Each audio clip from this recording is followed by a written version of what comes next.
Hey everybody, Dave Bazanko here, and welcome to day 3 of our 30-day self-motivation challenge. So today what we're going to be talking about is how to master your mindset to become more self-motivated and keep that self-motivation going every single day, even when you don't feel like you want to be doing what you're supposed to be doing. So today I'm going to share 3 self-motivation tips that are going to supercharge your motivation to keep you moving forward every single day.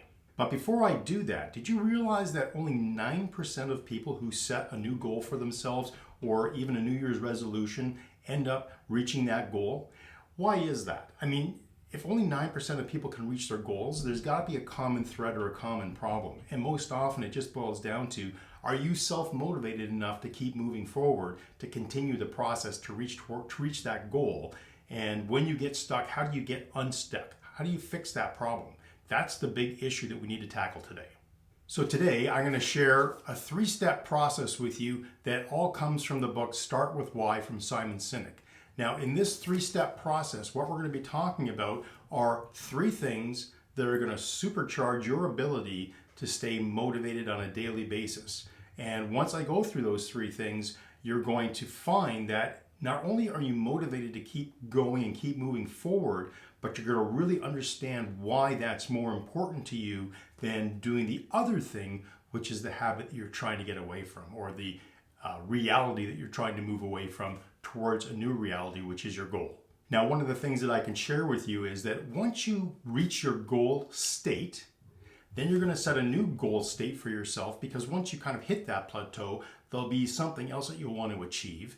And when that happens, well, good things start to happen around you. If you're a father like me, maybe you're going to start to inspire your family members to go out and be just like you, which is kind of cool. If you've got a mentor in your life that's doing really interesting, cool things, the odds are you might do them yourself. So I like to look at this as a bit of a legacy piece to help you understand why this is important and how you can motivate those people around you. So in the book, Start With Why, Simon Sinek uses the golden circle as a way of explaining how people are motivated to do what they do. And on the outside of that ring is what? What do you do? Now, most people know what they do. If you decide to set a goal for yourself like exercise, and I'm just going to use this as an example. If you want to exercise more, that's what you're doing. You're exercising more. But the way to be successful at exercising more is to not tie exercise into something like a weight management goal, because exercise is about physicality. It's not about weight management. So it doesn't matter what activity you do, choose an activity that's going to allow you to assume the identity of the type of person you want to be a year from now, 5 years from now, 10 years from now. Find something you enjoy doing, and the odds are you're going to do more of it. So I enjoy doing triathlon. So I enjoy going for a swim in the morning, even though it might be 6 o'clock on the pool deck. I enjoy going for a bike ride. I enjoy going for a run, because not only does it make me feel good, but I know that down the road I'm going to have another race that I'm going to be able to do. And I'll explain my why to you in a little bit as we go through this process. But the bottom line is most people know what they do. And what I'm going to encourage you to do is do what you love to do so that you'll continue doing it. Don't pick one thing and go, oh, the internet says I got to do weight training. The internet says I got to do HIIT training. The internet says I got to do this or that. Do what you love to do, and the odds of you sticking with it are greater than if you choose something you hate doing.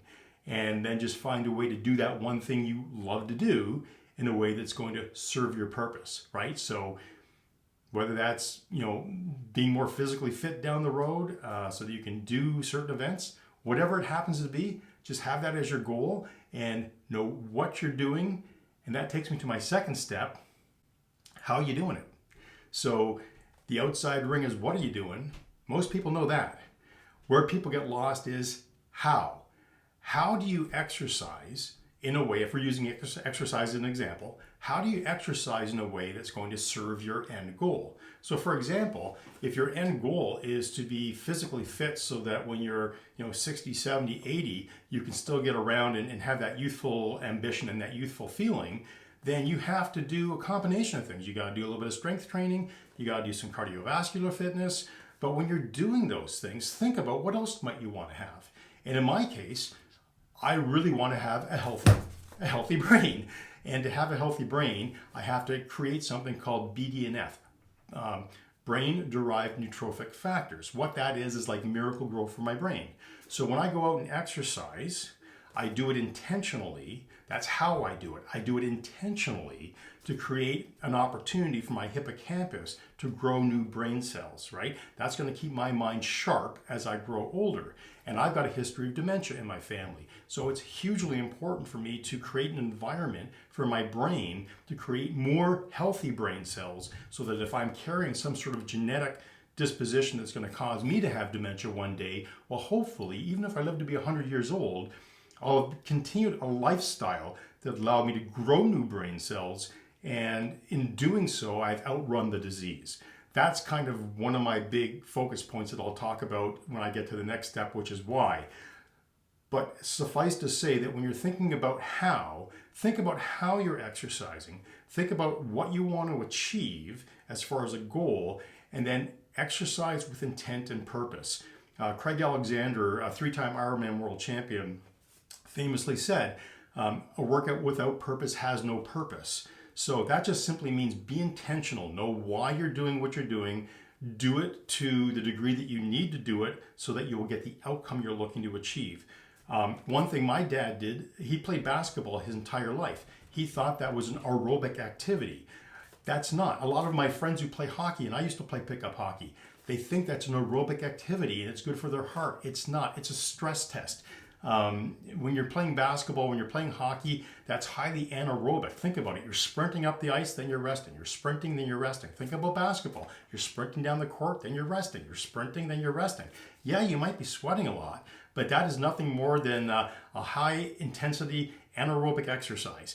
And if your goal is to create more BDNF, more brain-derived neurotrophic factors from exercise, well, the science that I've read, and I could be wrong, correct me if I'm wrong in the comments, but the science that I've read tells me that if I work out in my aerobic capacity, which is anywhere between 60 to 80% of my maximum heart rate, for me that's around between 100 beats to 120 beats per minute.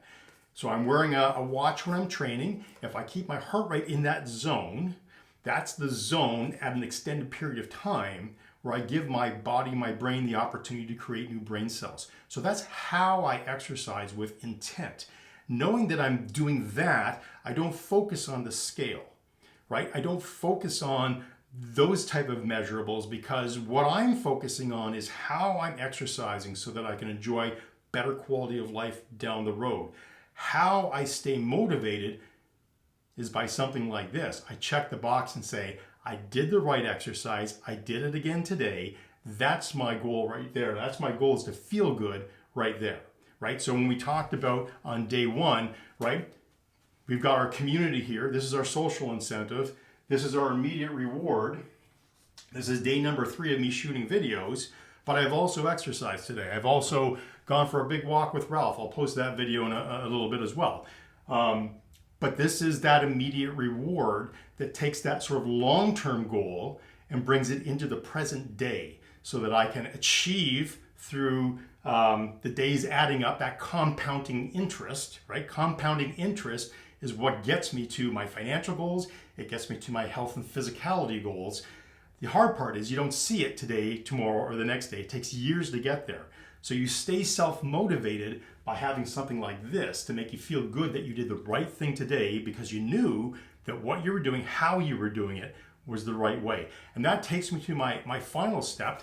Why? Why does any of this matter, right?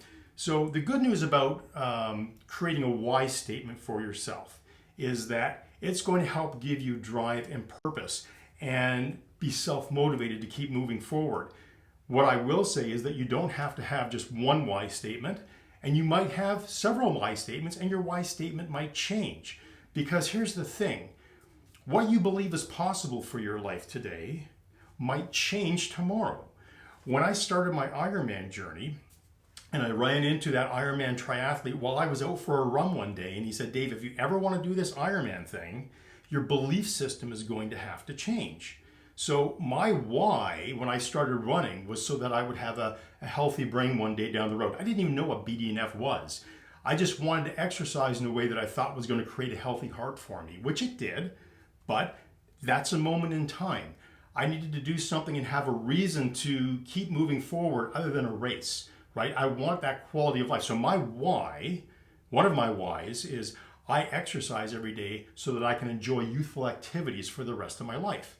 Now you may have noticed something in there. I used a framework. I said, my why is to do something so that I have a positive outcome. It's really important when you're framing a why statement to use that analogy and not create a why statement in a negative capacity. So you don't want to create a why statement that says, I want to give up smoking because smoking sucks, right? That's not a why statement. There's no positivity to that. You might say, I want to give up smoking so that I can inspire my kids not to smoke. I want to give up, heavy consumptions of alcohol because I want to inspire my kids to understand that there's something called responsible drinking.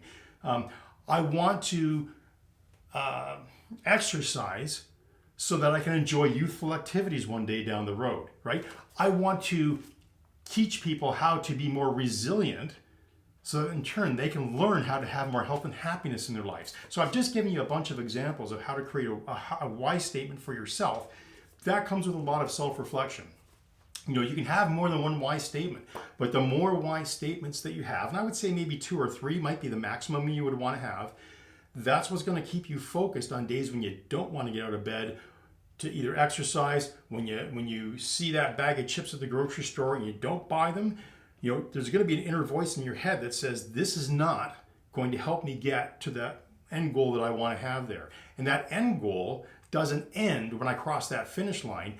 It's a lifestyle change, right? In the book Atomic Habits that we talked about yesterday, James Clear makes a very clear statement. He says the goal isn't to write a book. The goal is to become the type of person who writes every day.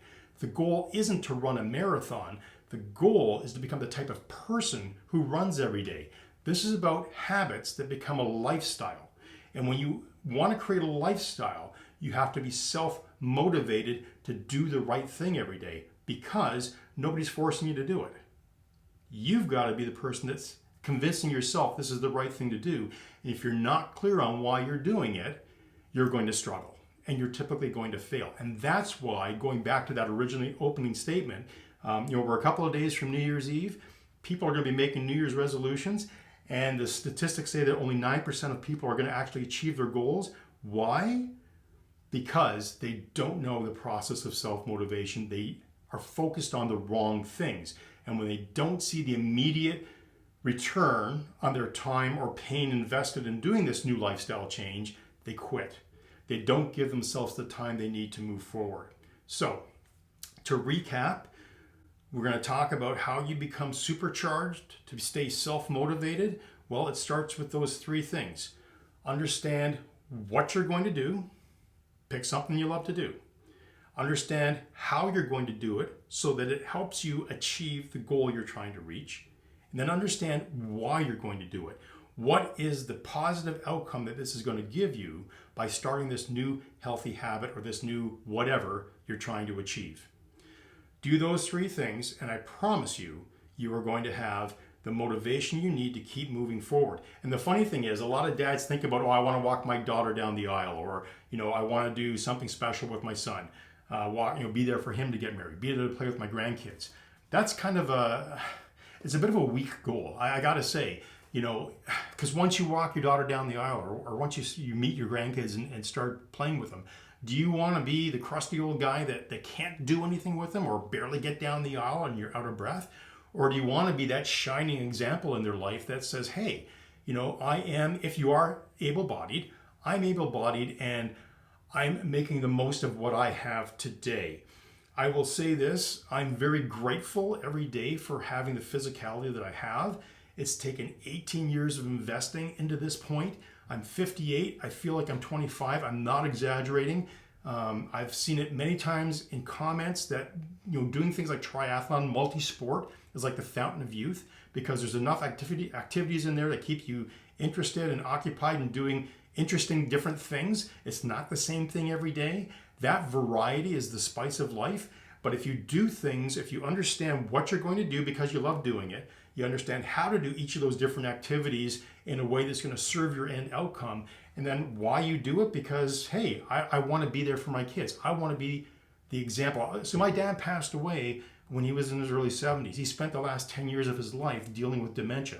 So call it from 60 on, my dad wasn't my dad anymore. Well, I'm 58, and I want for my kids to have their dad present in their life for the next 20, 30, 40 years in a way that he's not this old crusty guy that, his brain is mush. I need to be that shining example of what's possible when you invest in the right things every day. So if you enjoyed this video, please like, subscribe, leave a comment. If you don't understand, how to do something in a way that's going to serve the outcome that you want to have, leave a comment down below. Let me help you figure that out. Let the community around you understand that you're not the only person who has that question, right? Guaranteed you're not the only person that has the question that you have. Leave it in the comments below, and we're going to try to all figure this out together so that you can achieve the goals you're trying to achieve.